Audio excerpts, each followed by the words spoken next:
from standing in that old home, but also understanding that that was the first day that I began to think for myself, first day that I began to learn, right? To me, that meant something. And returning to that spot where I began to grow my Cuban roots that I now sought to find, right? That I began to grow my intellectual roots was a fitting picture to put. I have all the pictures of me and my tricycle, because that reminds me of my going to the park. And my God, my tricycle meant so much to me. And then later, it's a picture of my grandfather. My grandfather was my second father. He was an extremely educated man who saw something in me from a very early age, and he would tutor me in subjects that were way beyond my academic curriculum, even though I went to a very well-known private school in Havana. He wanted me to learn more. And he would encourage me to play with three-dimension toys and paint every day. Oh, he was encouraging those seeds of architecture, wasn't he? Exactly. Oh, he planted those seeds, didn't he? He planted the seeds. I don't think he planted the seed. I think that he allowed me to explore. Because he would also teach me. He would also teach me about the human body. And I was doing algebra by the time that I was 7. Wow, Mario. You know? So he taught me math, he taught me science, and he also wanted to teach me the arts. It just so happens that I gravitated towards the arts. That's amazing. But here's a man that I loved so much, and I cared so much, and yet he would die, and I never got to say goodbye. Oh. Except in this book, when I finally returned to his final resting place. And that in itself is a long story on how I got there. Let's talk about the day that you were installed in the library and the day that you went into the Congressional Record. That was not a good day. What made you make that pivotal decision to go back to Cuba and to do this exhaustive research and find yourself and find your roots and find relatives that you didn't even know existed? What made you decide to do that? Well, the day of me getting my history read into the Congressional Record, the Library of Congress and all that, it was a beautiful day. There was just something missing. But later, I was asked to participate in this committee that was helping President Obama go to Cuba in his rapprochement trip. And after helping him for, information that he should know about Cuba, and, then the logistics, where is he going to stay, who's going to drive him around, all that, right? I was part of that committee, along with Secretary of State Kerry and others that helped him get there.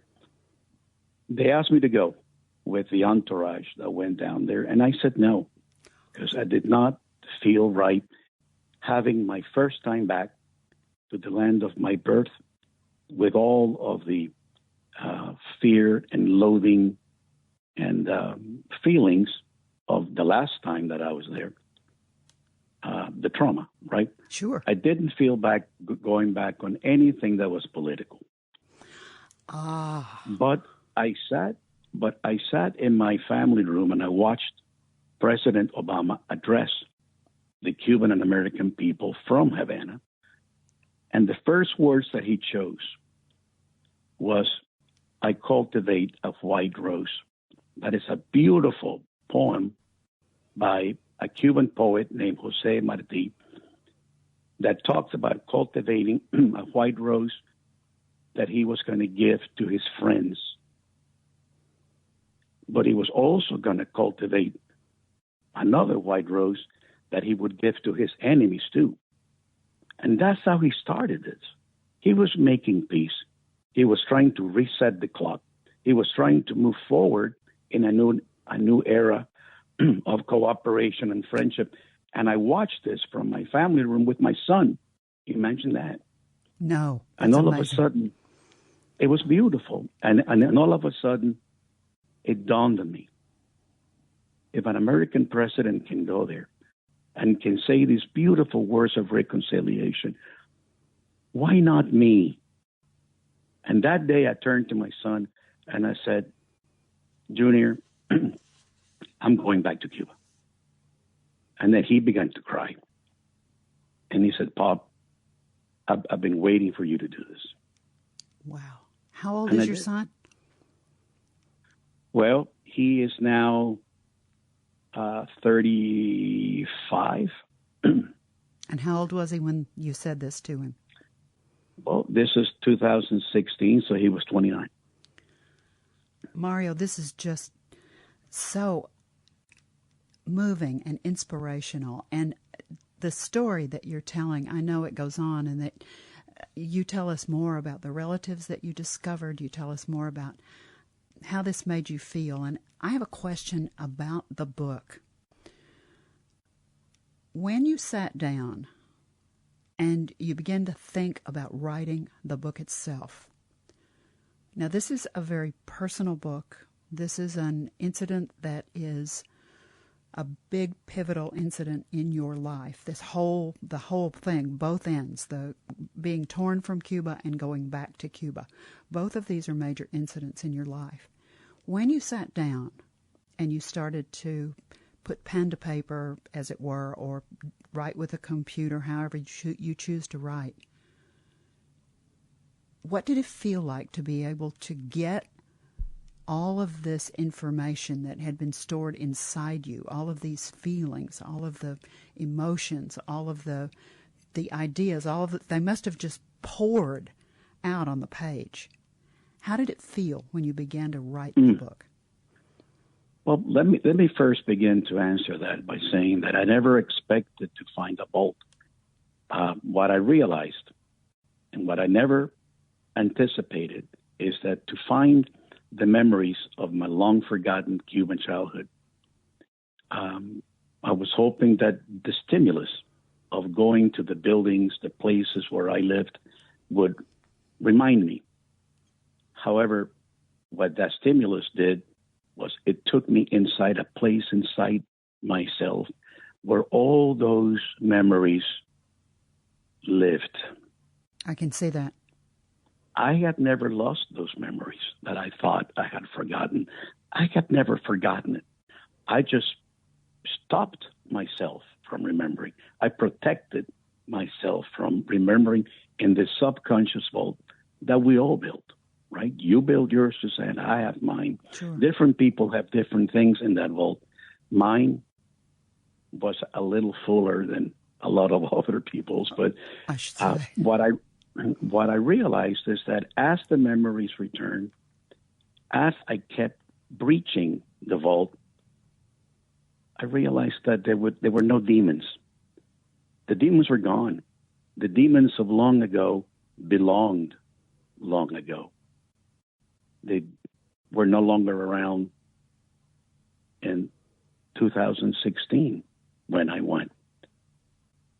And the more that I opened myself to going inside that vault and discovering who I really am. It's not who I was, it's who I am. Because all those memories that lurk inside ourselves is really a part of you, and they've made you a part of you, right? So when I came back and I began to write about it, about these incredible feelings, the more that I wrote, the more that I breached that vault. I did not breach the entire vault while I was there. I kept breaching it after coming because the way that I wrote this book was I thought, let's just write. Forget about prose, forget about paragraph. Just get it out of your system. Good. Just put it on paper. Everything that you feel, the good and the bad, the beautiful and the sad, just put it all down. And then read it back to yourself. And I found myself that as I wrote it, more memories. I'm going to share something with you that is brand new, that I discovered day before yesterday. My mother, unfortunately, passed away. And I was going through her items, and there's a box with a letter from her saying, Mario, here's some things that I've been keeping for you. Please understand that these are for you. And among the things that I found in there was a pocket watch that my grandfather used to own, with a letter from him. Oh, Mario. Telling me, this is for you. I just found it. Oh, my gosh. And the moment that I saw that watch, I remember it because I was on a school play in kindergarten where I played an elderly watchmaker. I'm 4 years old and I'm an elderly watchmaker, right? And as my parents were dressing me up as an old man for that school play, my grandfather said to me, here, you cannot be an old man without a pocket watch. And so he gave me this pocket watch. And here, after all these years, there it is in my hand again, just 2 days ago. And so it just yes, all flashed there's back in still time, things.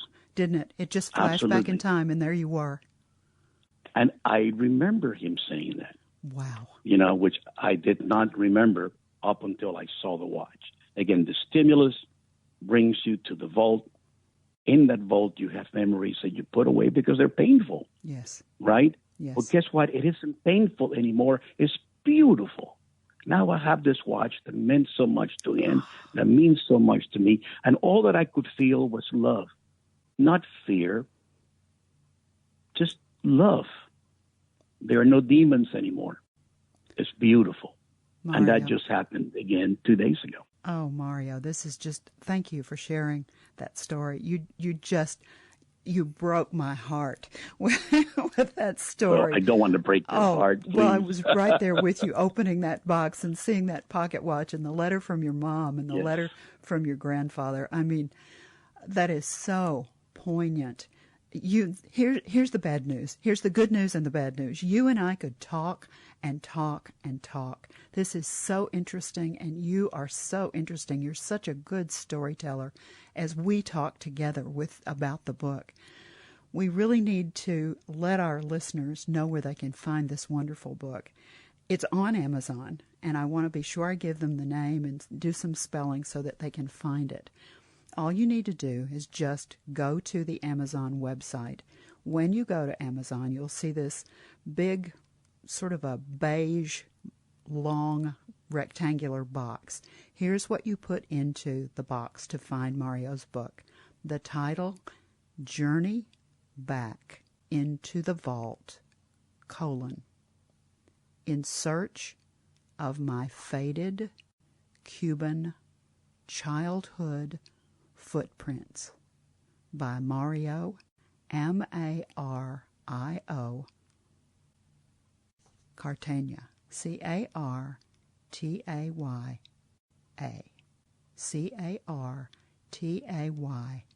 Cartaya. Put that in, click on it, and the book will come up. The first thing you will see is Mario's picture, his passport photograph from when he was a child brought to the United States is right there on the cover. In the upper right-hand corner of the book, you'll also see two words, and I confess for a long time I didn't know what this was. It says, look inside. All you have to do is put your cursor on look inside, click on it, and the book will open up. You'll see that lovely family photograph of Mario and his brother and his mom and dad right there at the very beginning of the book. And then there's an excerpt from the book. You can read the book there. You can also buy the book there.